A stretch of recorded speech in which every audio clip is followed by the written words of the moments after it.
telling you something, she is beyondtre comedy right here. Bring up Miss Ashley Braswell.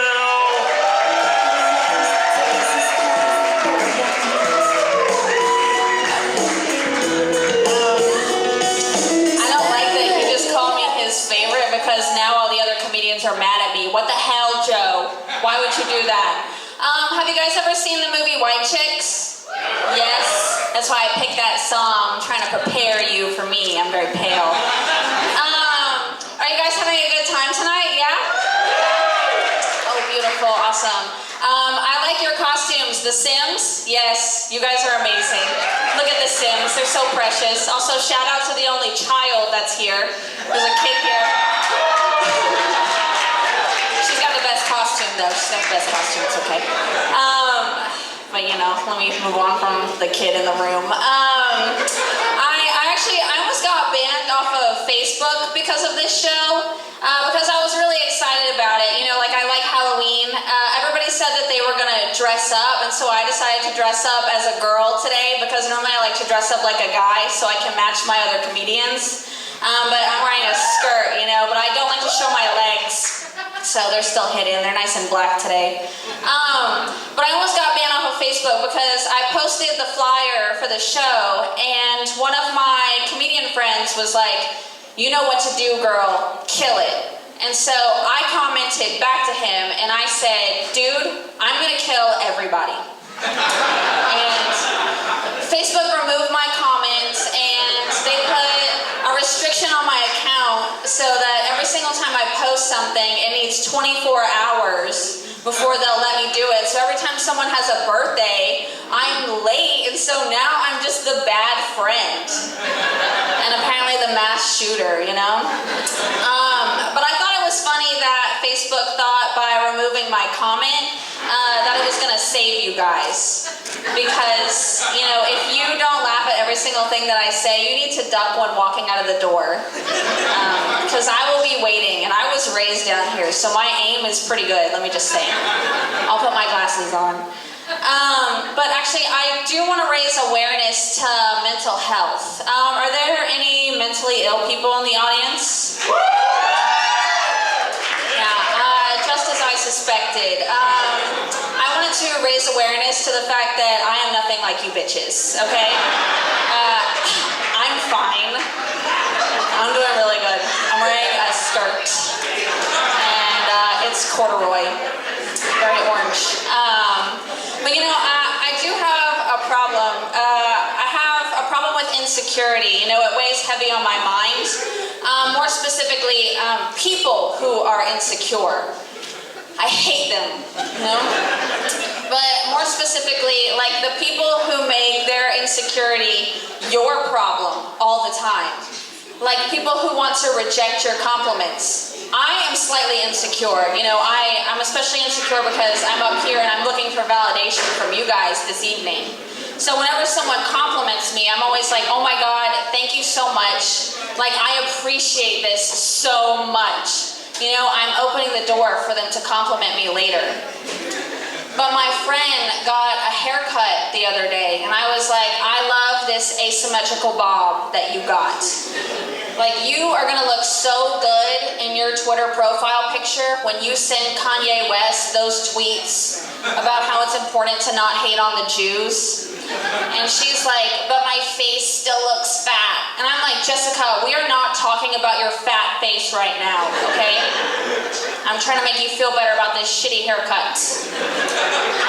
And honestly, like, her face isn't even that fat, you know? Like, I just keep telling her to throw up her food, you know? Like, that's what I do. My face, not fat. It is because I puke. Like, this pizza tasted so good, and I'm gonna taste it again later with a little bit of acid. But if you're gonna do that, just make sure you brush your teeth afterwards because it will destroy you in the gums and everything. But recently I got to do this show for the Queen City Comedy Festival. I got to go and perform at the Bloomingthal Performing Arts Center, and that was really fun. I got to do it with a lot of my friends. However, nobody showed up. It was basically like we were rehearsing for a better show later. And I was really nervous dressed beforehand, and my mother-in-law came, and she was like, "What are you even nervous about? Nobody's here." I was like, "Oh my God, this is my life now. Oh, I hope my kids aren't ugly. Oh, yikes." But you know, it was a really fun show. But it was on Saturday night in Uptown Charlotte, and all the fun people come out in Uptown Charlotte on Saturday night. And when super religious people smell fun, they like to come out and bring their signs and tell you why having fun is probably not a good idea. And one of their signs was talking about how like abortion is wrong and all that stuff. And I understand why they had that sign out, because North Carolina still has abortions, but only on Saturdays. So, you know, it makes sense that they were out that night to protest what these ladies had done earlier in the afternoon. But my only problem with that whole thing is my roommates, because my roommates are lesbians, and all they keep doing is complaining about the abortion thing, and I'm like, it just does not affect you, you know? Like, this is my thing, you know? Like, they get to be victims every single day because I victimize them. Like, please just let me have this one. I don't post on Twitter. I don't have an asymmetrical bob. So, like, just let me be upset about something. But the good thing about my roommates, though, is they are hoarders, and one of them wants her girlfriend to move in with us, but she has so much shit everywhere. Her girlfriend's like, I can't come and be with you because there's nowhere for me to put myself or any of my things. And so my roommate got rid of a lot of her clothes because, you know, she's in love right now, but she's gonna miss those clothes later, you know, when they break up. But she got rid of her clothes, and she gave me all of the old coat hangers. So if North Carolina becomes no longer pro-choice, I will be all set. I did a show last night, and they understood that quicker than I think you guys did. I'm saying I'm gonna murder my child at home in my bathtub. That's what I'm saying.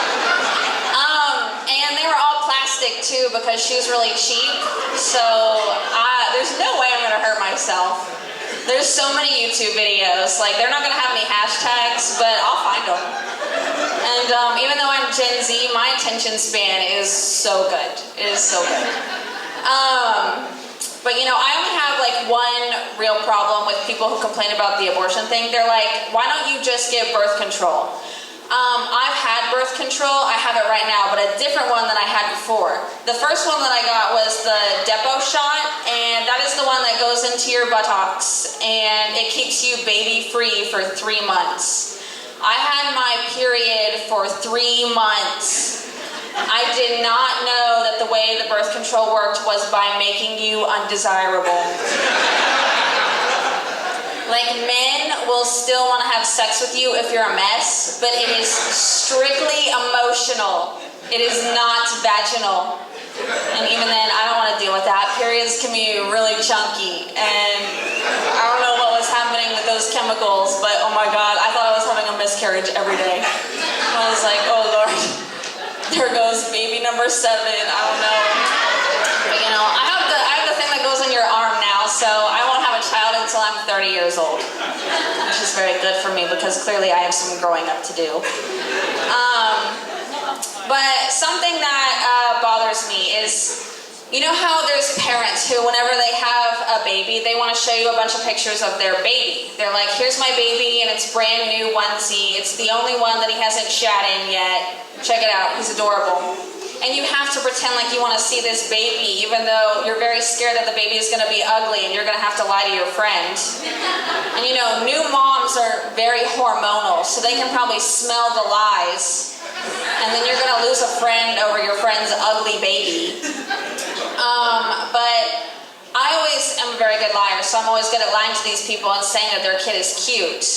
I finally understand what that is like, because my fiance just got a haircut, and I have been showing everybody his picture. I've been like, look how cute he is! Oh my God, like my dapper little mister, you know? And nobody asked for that from me. They don't want to see my fiance. But the only people I don't show that picture to are like young, hot women.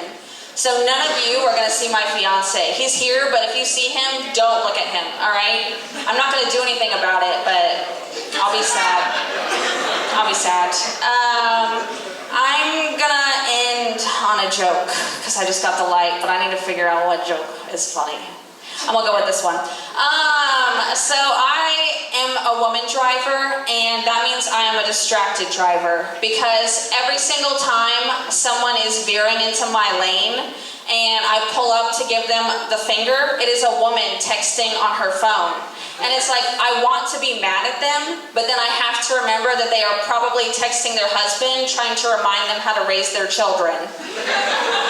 And so I just let them off the hook. But I don't have any children, so I don't have an excuse. So I was going 65 in a 35 the other day, and I got pulled over, and I was really upset because I thought I had white privilege, so I thought I was gonna get out of the ticket, but I guess they had to make an example out of me.